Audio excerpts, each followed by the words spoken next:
Alright, let's go over 6.2b, volumes by cross sections. Part E.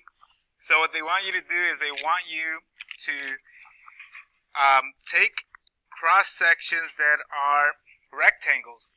So you have rectangles, and the rectangles, these cross sections are bounded by the equation x squared plus y squared is equal to 1. So if you write that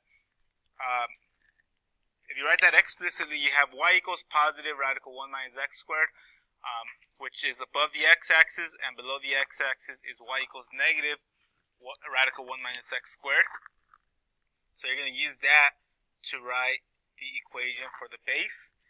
Now, the given here is, note that for a rectangle, the area is base times height. You can't use side squared. So they tell you that the height is half the base. Okay, so once you find an equation for the base, the height will just be half of it.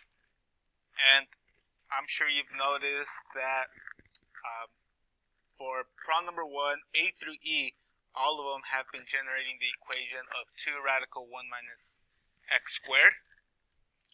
So we're going to use that same equation, 2 radical 1 minus x squared, for the base, because that's bounded by the top and the bottom. The base is bounded by the top and the bottom of positive radical 1 minus x squared and negative radical 1 minus x squared. And the height, we said, is base over 2. So we're just going to take that same equation, 2 radical 1 minus x squared, and divided by 2.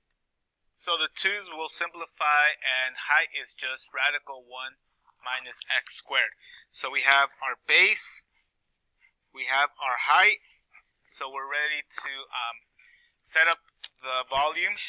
Is the integral from negative 1 to 1. Remember, that comes from here, from negative 1 to 1 of base times height with respect to x.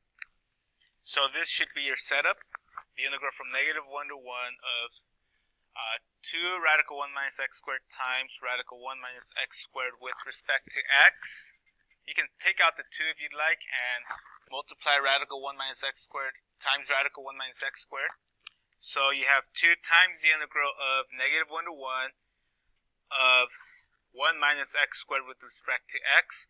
Notice that radical 1 minus x squared times radical 1 minus x squared is just 1 minus x squared. And this will be helpful if this were on the AP test with no calculator. Simplifying will definitely help you integrate without a calculator, and it might make the integration process easier.